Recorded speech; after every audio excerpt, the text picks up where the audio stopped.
This is Paranormal Borders Lab Podcast, brought to you by the Mexicali Biennial, with your host, Ed Gomez.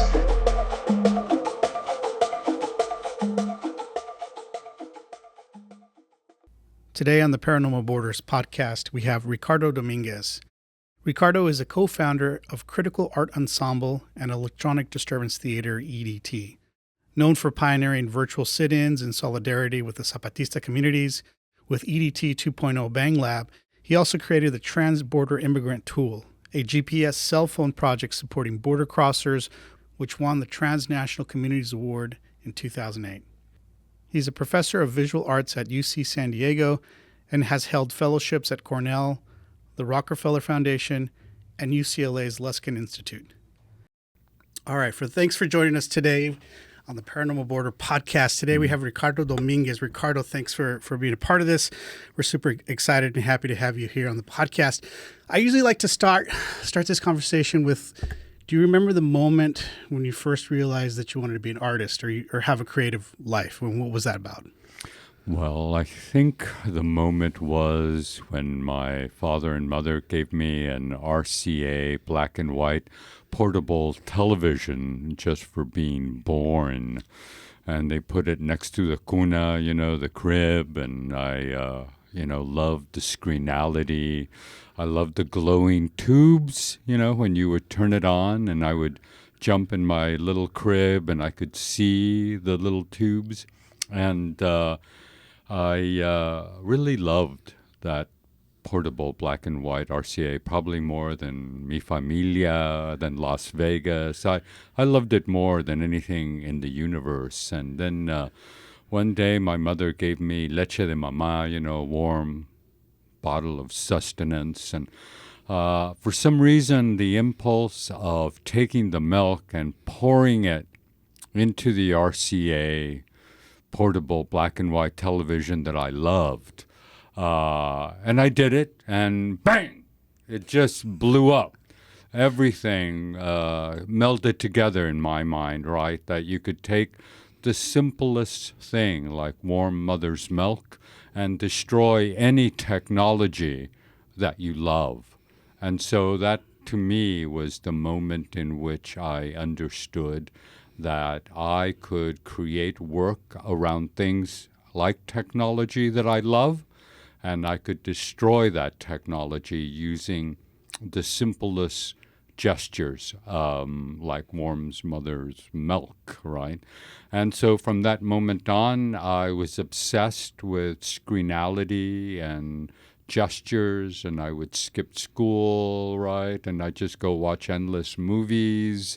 And I lived in Las Vegas, which was immersive 24/7 simulation culture. So there was already embedded in me a kind of desire to be something that could participate in screenality, that could participate in an encounter with screenality, but again, that I could create an encounter via the simplest mechanisms possible. So basically, anything that I've done as an artist, collectively or individually, has just been a repetition of that moment. So whether it was a conscious, like I will now be an artist, I don't think it was conscious, but it was something I pursued diligently and directly at multiple levels. I think that's probably the key thing. How old were you when you were doing this mother's milk? I guess I must have been like a toddler. A toddler. Yeah, I could stand up and look into because it was literally, here's my crib. I could stand up, I could turn on the TV, and I could look at the little glowing tubes.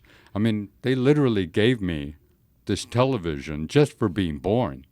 So again, the crux of wanting to be on screen, wanting to be the screen, wanting to lick the screen, right? The Flintstones, the Jetsons. To feed the screen? Yeah, give it sustenance is what I think was important to me. I'm wondering if the modern day or the current equivalent to that would be like a tablet that you give a young child, right? Like Exactly. I mean, that's, I think, screenality, whether it was Mega IMAX, right, or the little cell phone screens.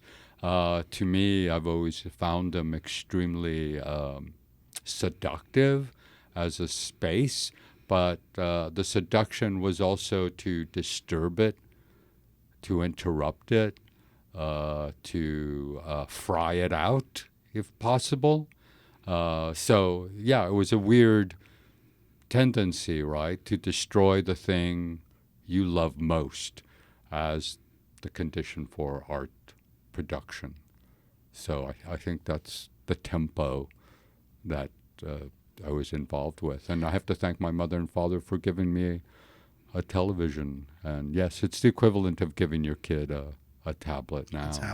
Yeah. So what was it like growing up in Vegas? Did you go down the Sunset Strip and see all the casinos? Was that a part of it? Well, it's the Strip, right? Las Vegas was a tiny town when I was growing up. It wasn't very big. I don't know. You could probably watch like James Bond movie. What is it? The Diamonds Are Forever. Right, because Sean Connery's just hanging out in Vegas. And basically there was the Sahara at the start of the Strip, and there was the Tropicana at the end of the Strip, and then there was Desert, the Thunderbird, Desert, the Desert Inn. So it was just very sparse. I lived near Glitter Gulch, which was downtown. I lived maybe a few blocks away.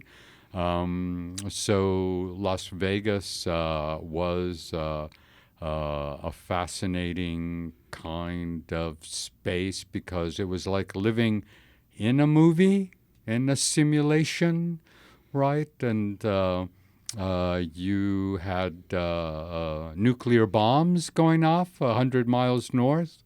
So when I was a kid, the bomb would go off, and then we just run out in the street. The siren would go, and then I don't know if you've been next to a nuclear bomb, but it's different than an earthquake, right? That's shiver, shudder. A nuclear bomb turns everything into kind of a pure oceanic wave. So, we would just ride it out, and yeah. Yeah. Have you had a chance to see if there's any long-term effects from being so close to a test? Yeah, most of my friends are dead. I'm one of the few people, weird cancers everywhere, What happened is that, so Nevada is 98% military. Civil society is Vegas, Carson City, that's the capital, and then Reno up in the north. And then there's like bordellos. But on one side is Area 51, right, where the most secret area in the world. And then there's the nuclear test site. And then there's Nellis Air Force. That's maybe the second largest experimental Air Force space. Like X-15 was tested there. F-15s, I don't know, the Thunderbirds, would ram into each other and blow up all the time. And then you had underground and below ground nuclear testing.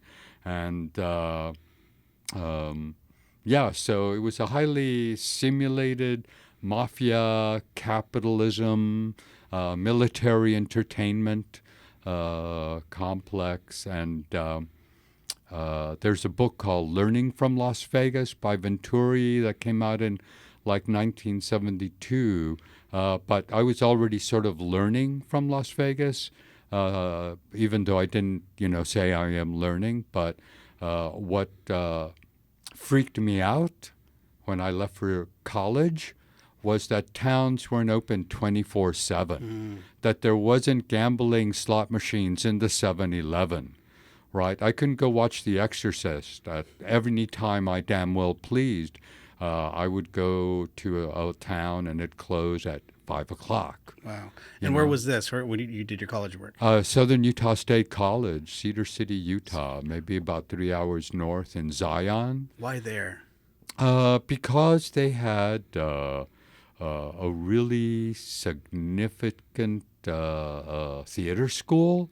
The Southern Utah Shakespeare Festival was there, which was the largest Shakespeare festival next to the one in Oregon. It was already about 25 years old by the time I got there, and I wanted to be a classically trained actor.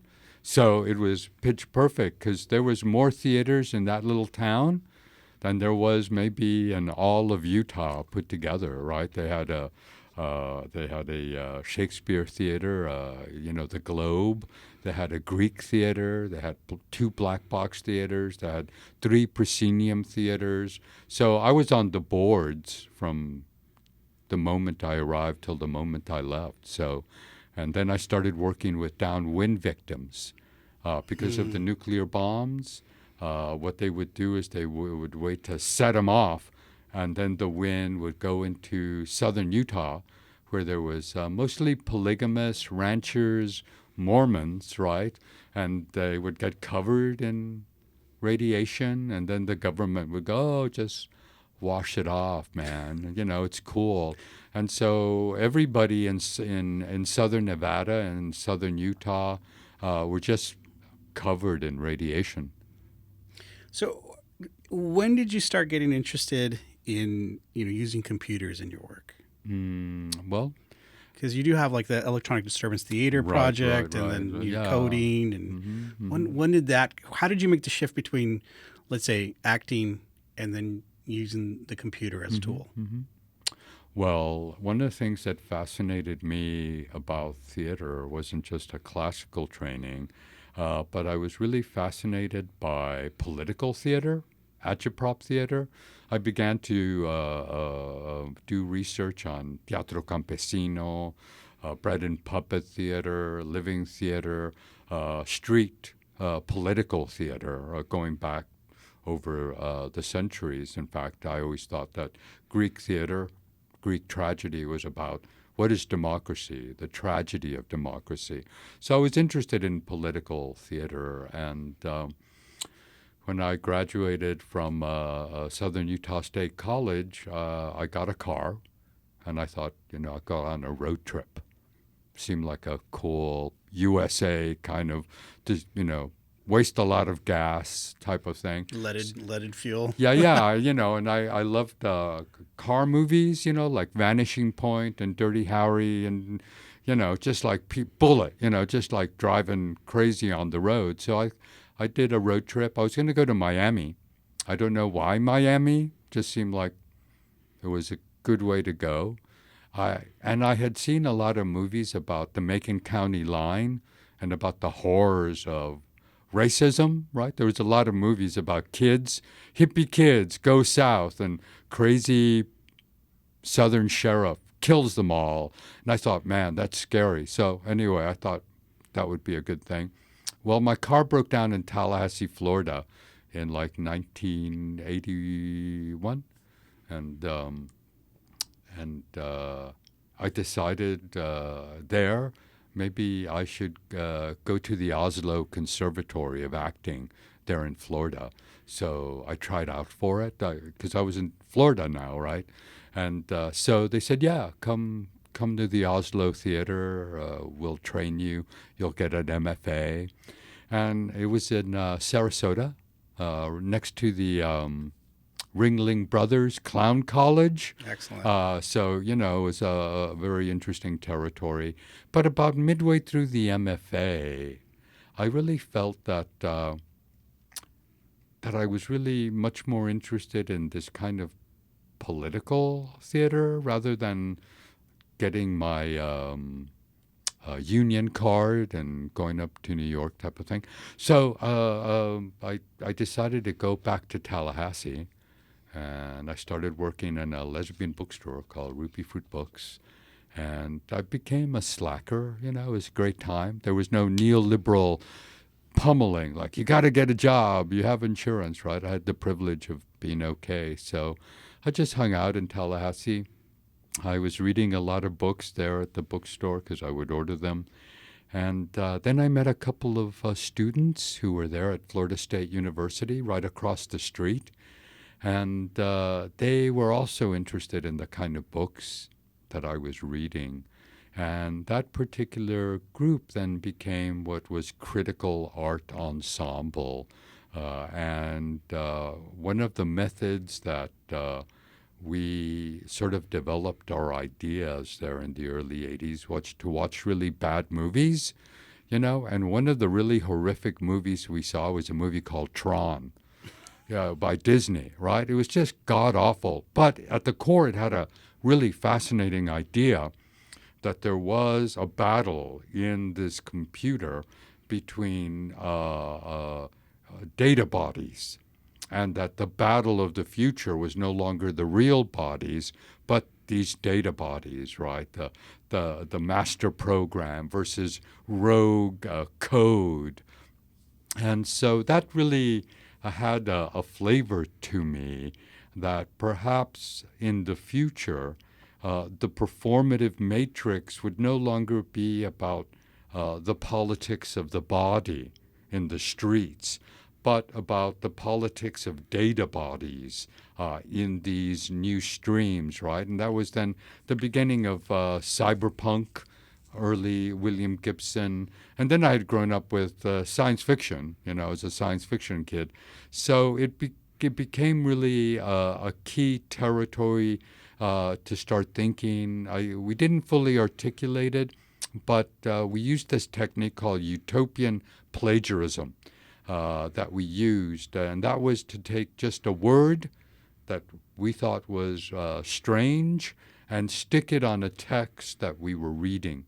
And I was reading On Civil Disobedience by Henry David Thoreau from 1848, his protest against the Mexican-American War and taxation. And then we took the word electronic and stuck it into every moment that he said civil disobedience. So then we had electronic civil disobedience.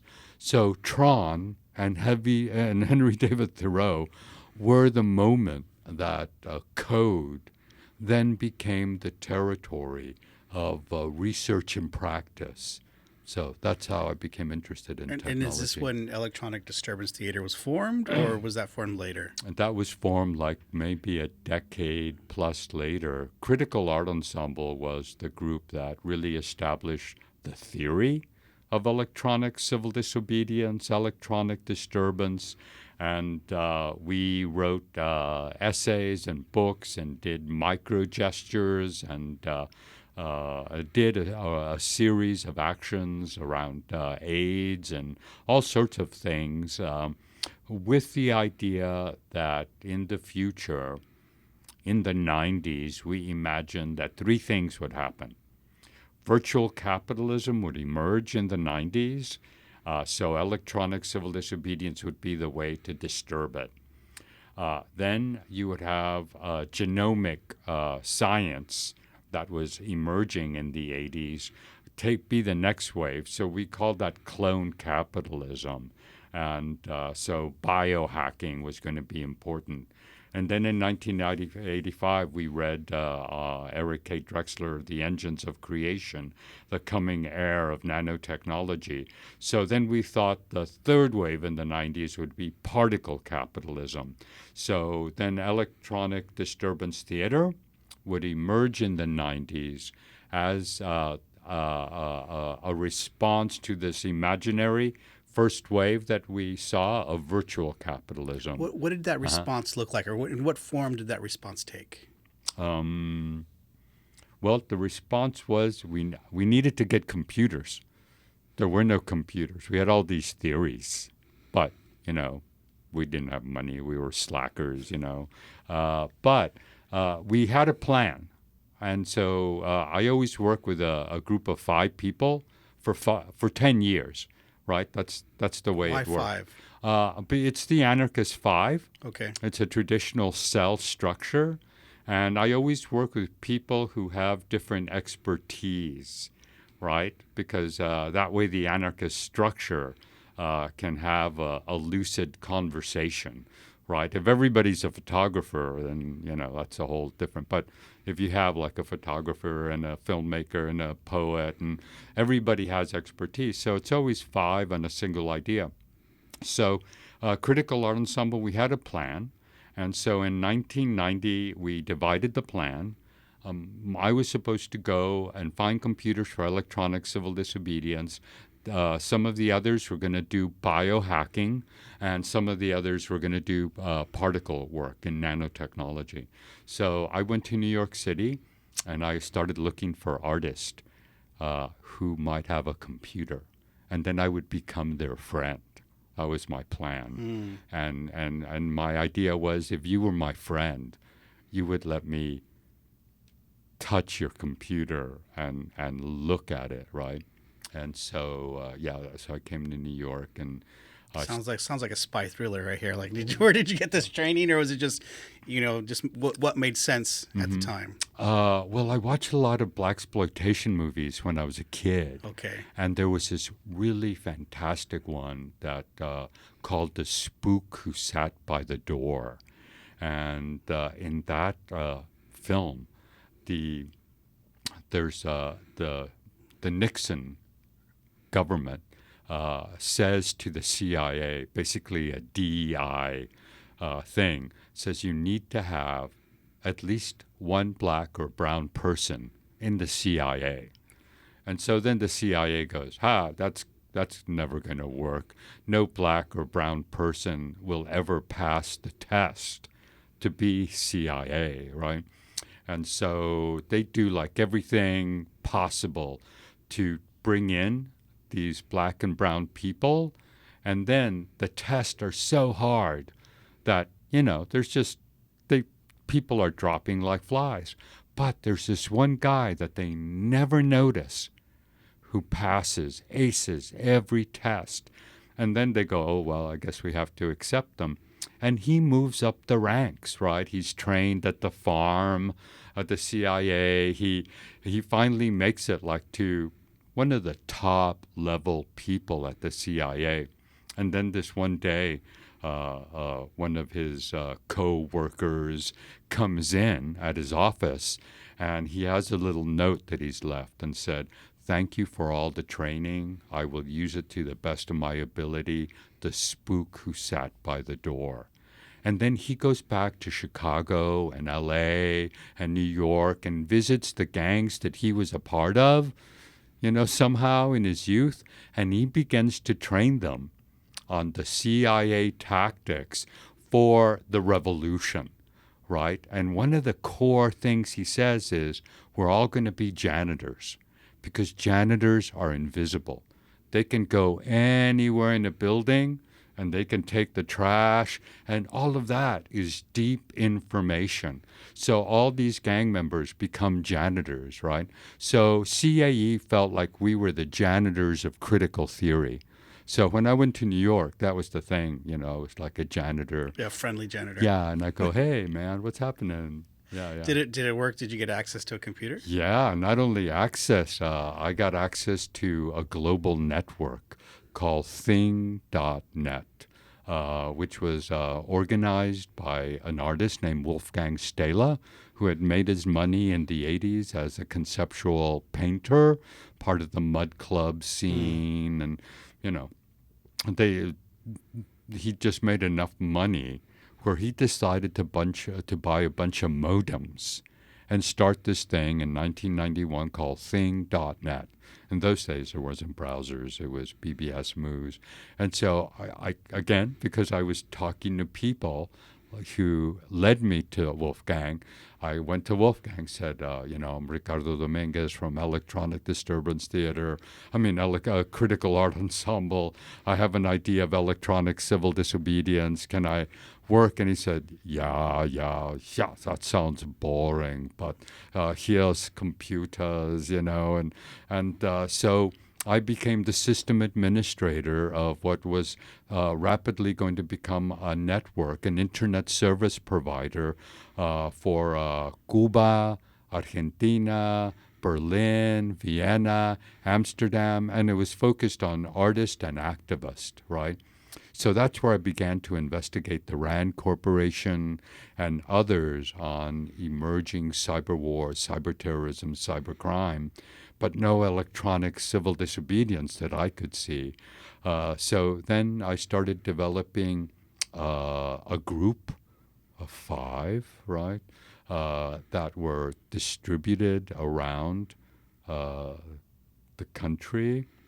And the plan was it was going to be an anonymous, high-level, technologically driven cell that would initiate electronic civil disobedience against virtual capitalism.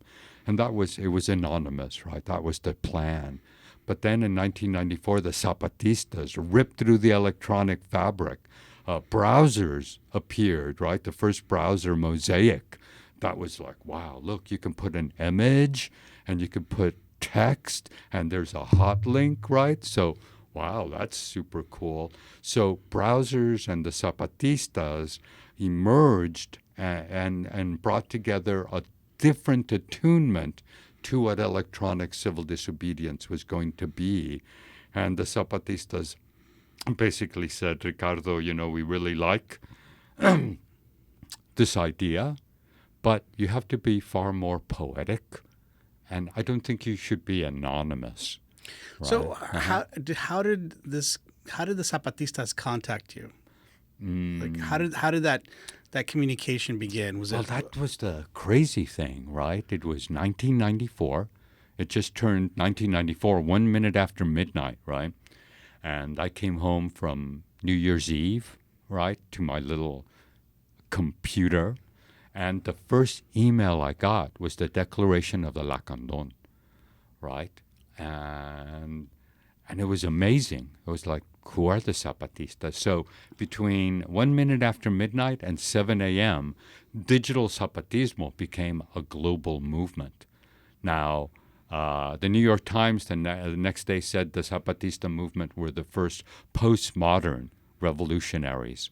But the magic was that the Zapatistas did not even speak Spanish as the dominant language, did not have computers, did not have electricity, did not have phones, right? So that was how they ripped through the electronic fabric was the, thing that really created an imaginary for us. Do you feel like it was like an anonymous group that then took on the identity of being Zapatistas, or a separate group that then collaborated with them, or do you think it was homegrown, grassroots? Well, I think the way it happened was unexpected, right? The Zapatista took over San Cristobal de las Casas, right? They took over. And there was this bishop there, Bishop Samuel Ruiz, who had been working with the indigenous communities, like, for a long time. So he knew Ejército Zapatista Liberación Nacional. And so then there was a radical journalist who was there, and he heard like the speeches and the 12 days of action. And he asked Samuel Ruiz, could I call Mexico City, right? UNAM, people in UNAM, and can I let them know what's happening? So literally what happened is from a phone call from La Iglesia, from the church, to UNAM, who then put it in the Unix system that then spread out, and there was somebody in Ireland called Irlandesa who was translating all the things in Spanish into English, and then there were other people in South Korea just translating, and then throughout that night. And then there was a place by Sandy Stone called ACLAB at University of Texas at Austin, who also became a listserv that night. So everything started coming through. So I was on email. So, that's the way. So it wasn't that Subcomandante Marcos was plugged into a system, but the Zapatistas instantly recognized that they had ripped into this new thing. And so that's how electronic disturbance theater became digital Zapatismo. That's fascinating. Almost seems like too fantastic to be real, right? Just to have this indigenous group fighting against inequalities and capitalism, and then automatically, boom, they're in the digital age and the forefront of this, right? Yeah, and it was like, again, it was the turnkey to what electronics civil disobedience was going to be. It wasn't going to be like 5 anonymous individuals hacking the system, cyber war, cyber terrorism, cyber crime. It was now poetry, right? They said you have to be poetic. You have to be transparent. Why the emphasis on poetics versus just manifestos? Well, if you look at the way Subcomandante Marcos specifically, for instance, there was Pedrito, the 2.5-year-old Tojolabal, who had Mayan technology. There were stories of Don Durito, the most famous invisible bug in all of La Candon, that had been trained at the Sorbonne in France. There was the one-legged chicken. That's what drove the Mexican government crazy, right? Because it was no longer manifestos in the tradition of an enfoque, right? Of Che's, like, here are the things to do. It was these surreal stories that were erotic, mystery stories, children's stories. So here I took on Mayan technology as the basis for electronic civil disobedience, and that freaked out entities in Mexico and the U.S. who wanted cyber war, cyber terrorism, cyber crime, because then cybersecurity could make money, right? But we were doing poetics in our gestures. We were transparent. We were doing 404 files.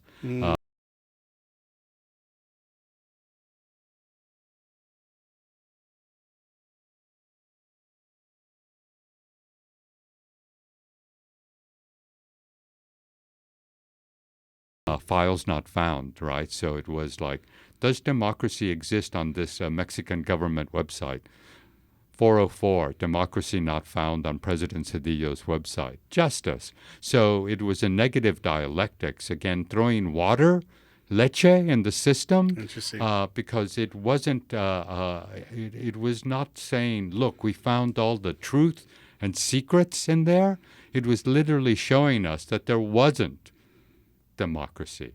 There wasn't justice in the system itself, right? Because it was telling you, 404, justice not found. So when we would do virtual sit-ins against the Department of Defense, it would respond by, there is no justice found here. There is no democracy. So that really confused them, right? And we were transparent.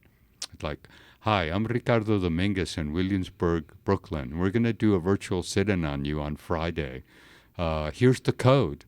Here's where I live, right? And that's not the way cyber war, cyber terrorism is supposed to work, right?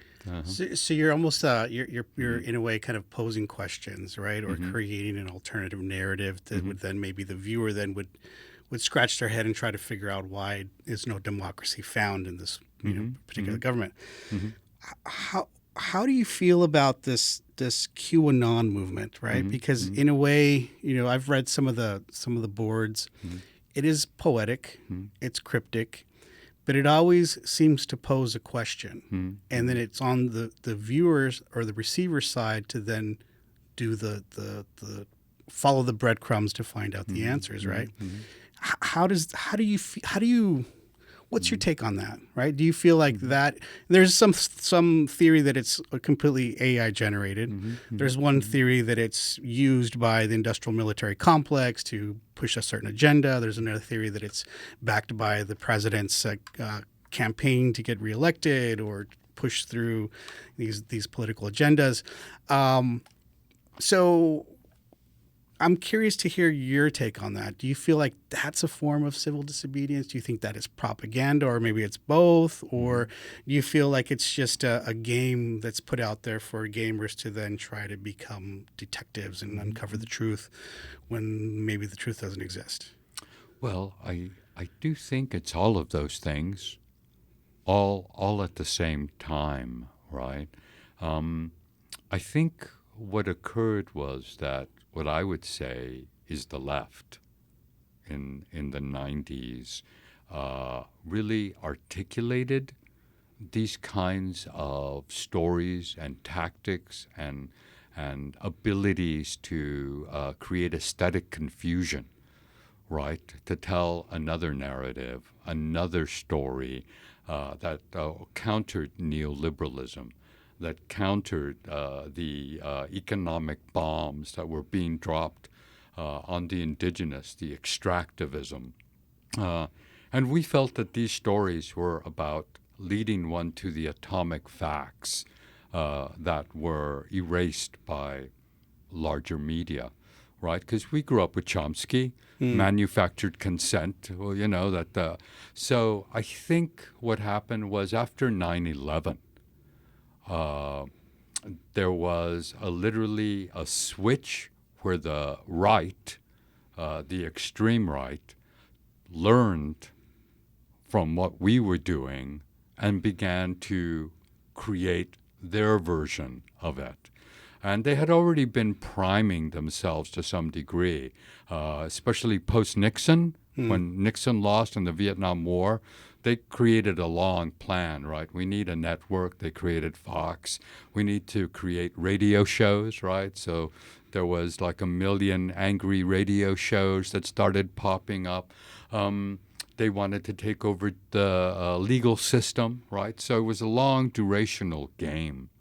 So that by the end of the 90s, you had like the New American Project that Newt Gingrich and others like Cheney and Rumsfeld had established, where they wanted to make sure that they had the ability to mobilize should a Pearl Harbor-like event occur, right? That was their dream. A Pearl Harbor-like event will occur, and then all our engines capitalize on that, just like the Patriot Act, like mysteriously overnight. Yeah. And if you read the New American Project, well, that was, published in 97, 98, it's very explicit.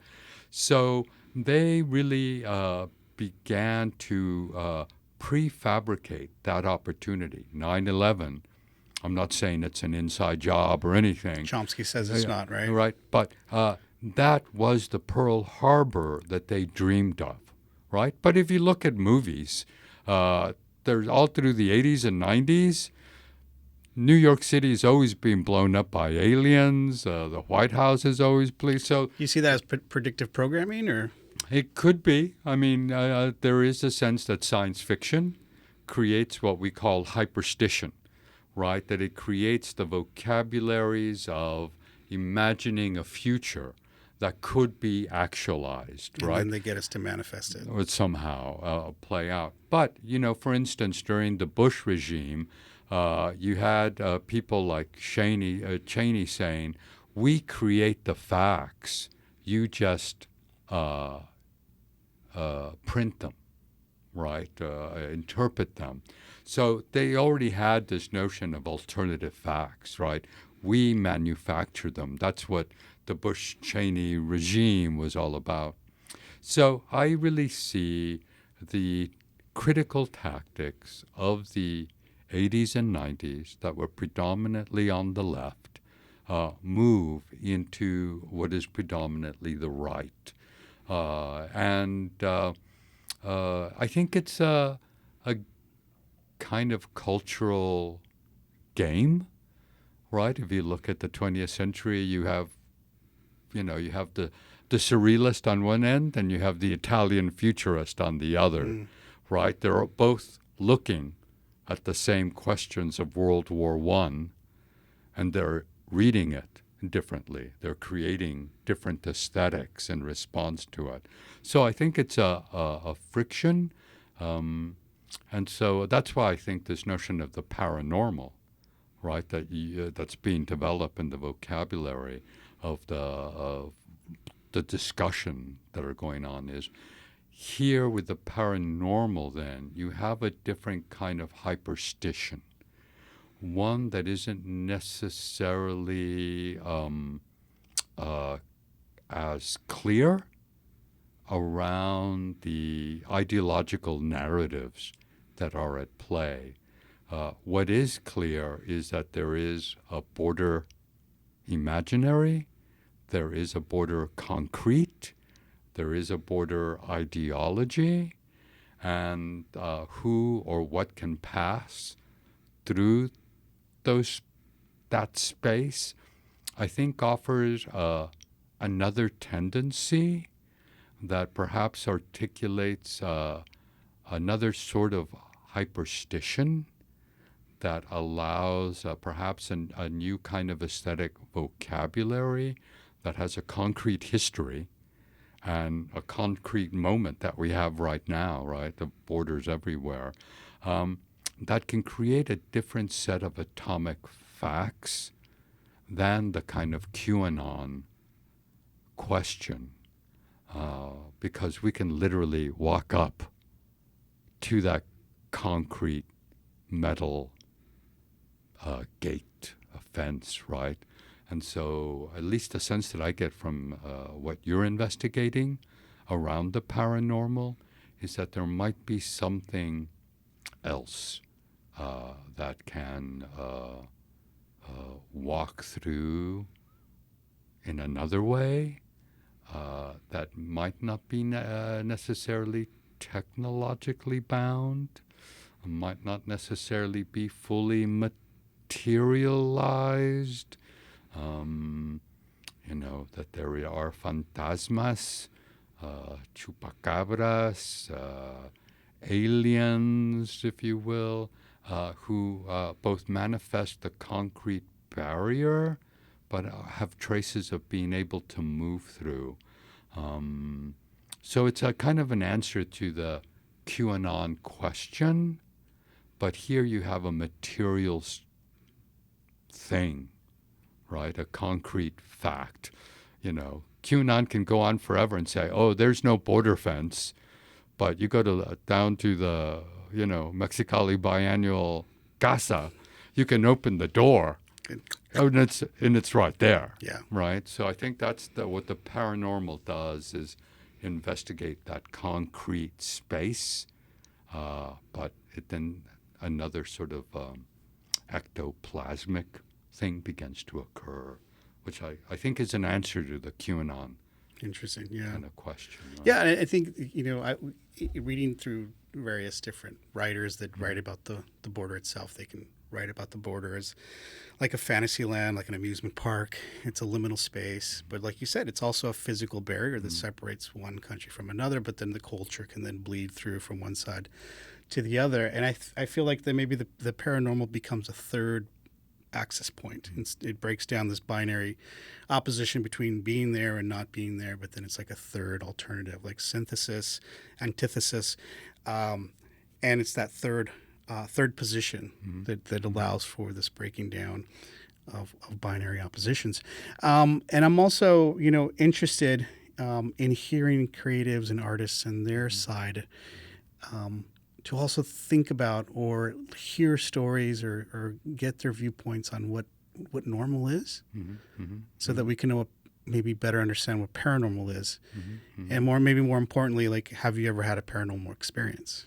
Yeah, well, I think last time we spoke, I was proposing para-unnormal situations, right? And again, the normality of the concrete violence of the border structure, right? That comes from the history of the border, the epidermal logic of the border.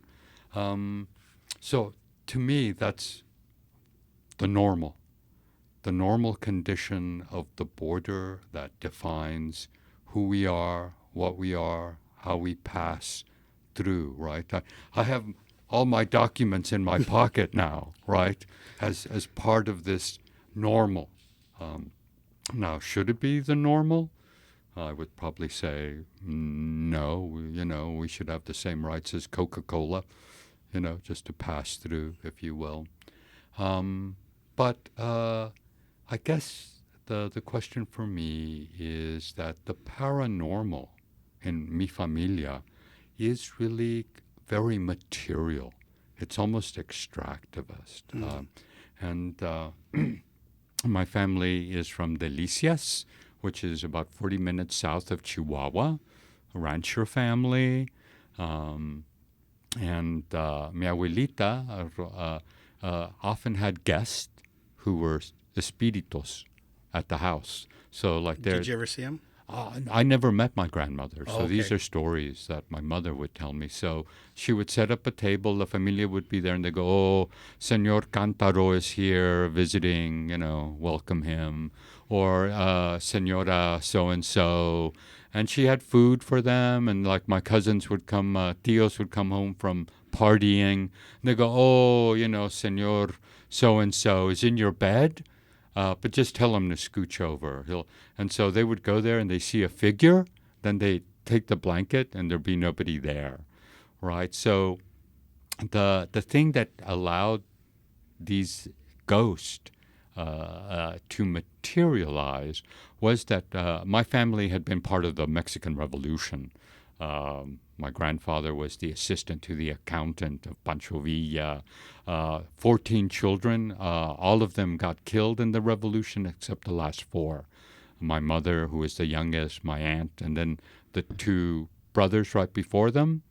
And so my 2 uncles, Raul y Virginio, believed that no spirit, no ghost would be in the world unless there was a material value in the world, like gold, like money.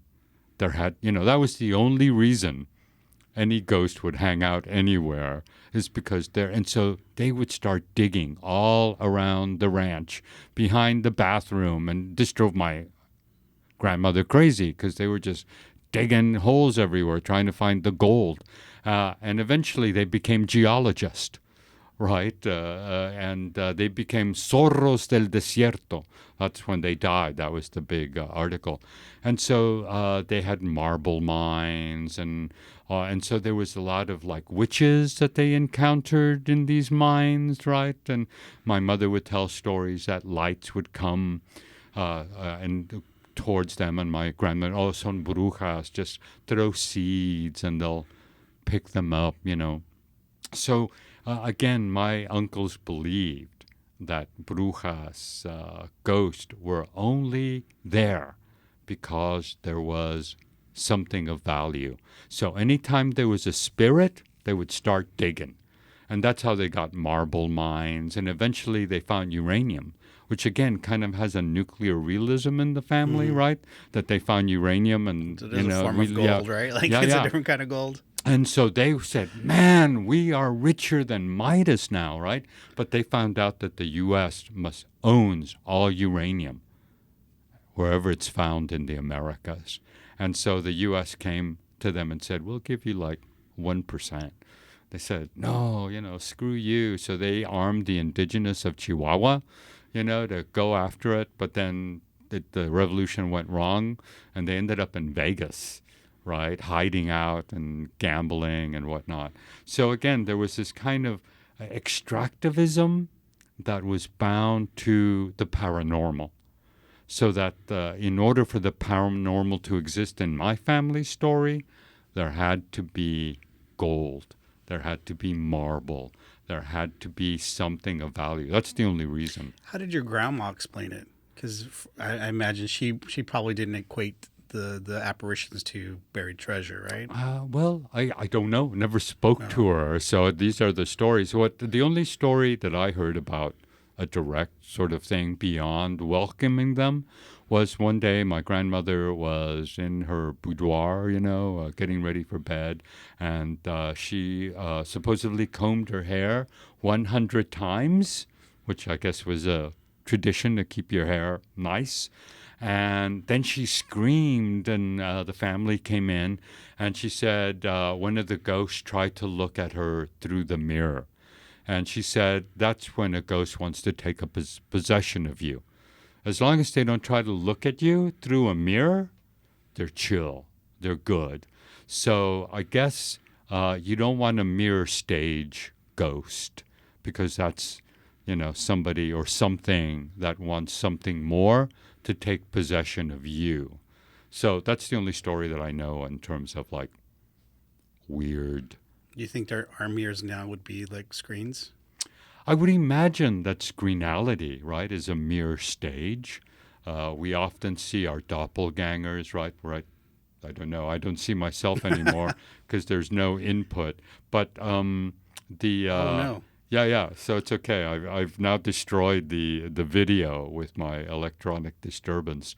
Um, so yeah, I think for instance, California is bound to undead media. Um, if you go up north, there's Stanford University, there's the Winchester House, and then there's Palo Alto, right? And the Winchester House, which is a ghost house, right? An endless ghost house, and Stanford University is a ghost university started by ghosts. And this goes back to the Transcendentalist in Boston that the Stanfords and the Winchesters were a part of, right? The mediums and whatnot. The medium is literally the message. So that when the ghost of the dead came to Mrs. Winchester and they said, build us a house, right? She came out and started building the Winchester house, right? Which is weird and interesting to go to. And then the Stanford's dead son, right, came when he was a little kid. He came back and said, build me a university, a school. And you go there and there's a huge cathedral just for the kid. But the Stanfords were obsessed with technology to capture the Geist, the ghost.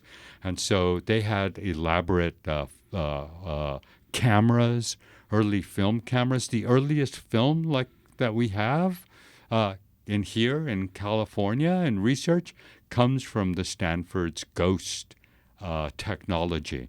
And if you go up to Stanford, you can see like all the medium process. So Mrs. Winchester and Mrs. Stanford agreed that they would create between them a territory for new undead machines, undead media that could then capture the ghost. And this is now where YouTube and Google and all of that is. So their vision. And supposedly, if you go up to Stanford in the museum, you can smell Mrs. Stanford running around. And like Mrs. Winchester made little roller skates for her, Mrs. Stanford's ghost son. Right, so the undead media is key to California. Hollywood would be part of that cauldron of the undead, if you will. I don't know if that answers some question. That's fascinating. Awesome. I'm Mm-hmm. curious to how long that was off for. I don't know. It was magically I used it off. But I was going to say the last thing I about the paranormal and the normal is I'm really interested in the way the undead are bound to the San Diego-Tijuana border and the border proper. So if you look at a film series like Paranormal Activity, that is in San Diego, right? And it turns out that the woman's grandmother made a deal with some demon at the border for property, right? So that she sacrifices every year a daughter, and in this case, a grandchild to this demon to expand their property, right? So it's all about not just haunted house, but San Diego becomes a haunted demon land of property ownership. And if you follow the Paranormal Activity films, the fourth one, I think, ends up tunneling all the way to East LA so that all the Chicanx, Latinx rental properties are all controlled by the deep tunneling of the demon-possessed property owners. And there's a bruja in the bottom floor of this rental, right? And so it's all these young Chicanos, Chicanas, and they're being like attacked by these paranormal things. And what they discover is La Bruja has made a deal with this property owner in San Diego, and there's a underground tunnel that the demons of property come through. So again, it's all about San Diego's demon-laden economy of property that has tendrils everywhere. I was interested in Fear of the Walking Dead season 4, which is all about people trying to save themselves from the zombies in Tijuana, and they're all fighting around water, right? The last of water.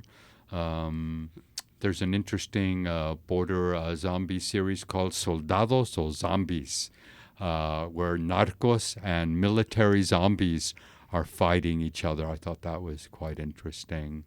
And another film that's kind of the MAGA version of this is maybe 2012 called Savages.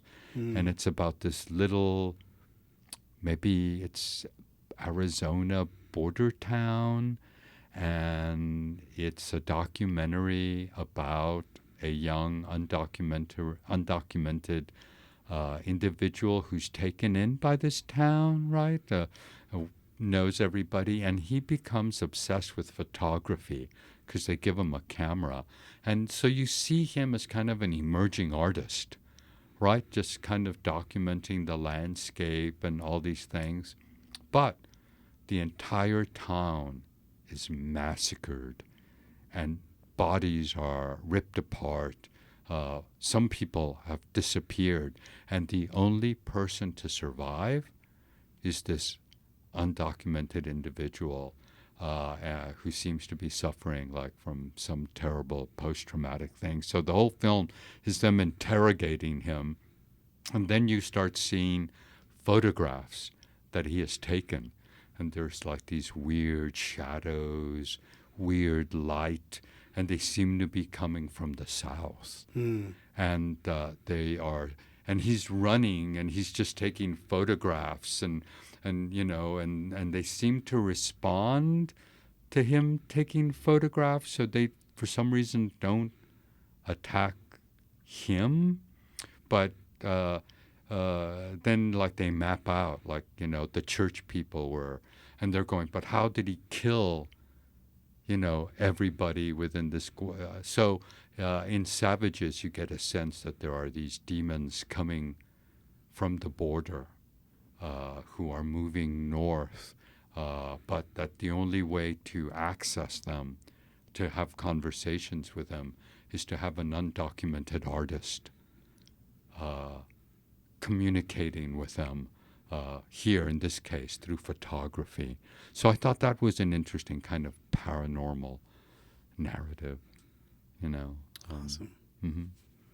Excellent. Yeah, Well, so thank you, Ricardo. Yeah. I really appreciate you spending time, sharing your stories, getting to know a little bit more about your background, your electronic disturbance theater. We'll have to do a version 2 to unpack maybe some of the projects you did, and then leading up to your career as a professor at UC San Diego. Yeah. And all that. Well, it goes to show you can cause a lot of trouble, and then somehow you end up a professor.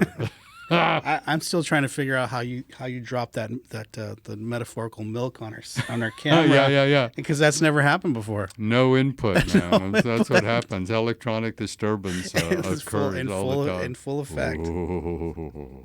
How can people follow you? Social media, websites? Yeah,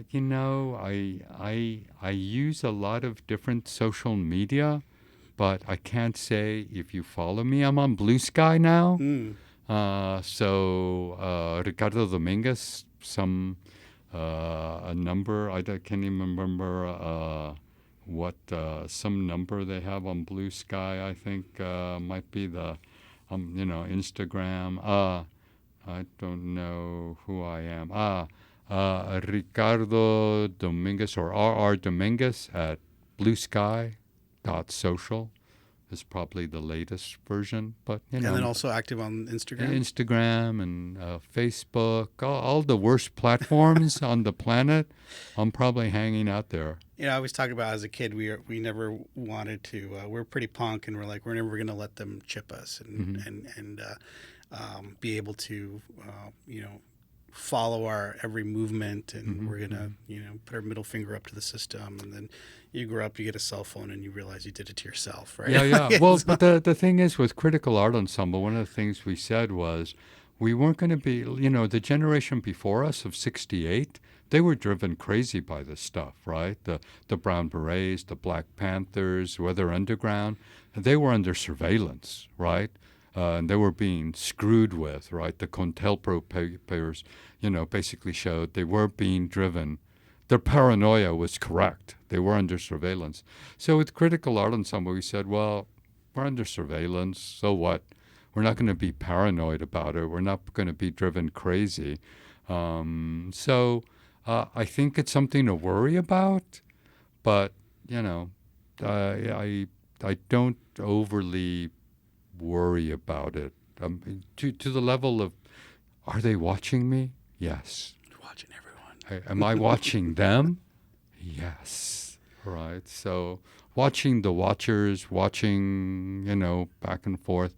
So I think the paranormal is about watching something else, something that is perhaps somewhat unwatchable,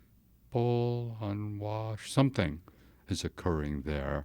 But yeah, I'm not really overly concerned, but I probably should be. Dun, dun, dun. Awesome. But I can't even be seen on the TV. I have no explanation for that one. It's never happened before. Yeah. So, All thanks right. again. Take care.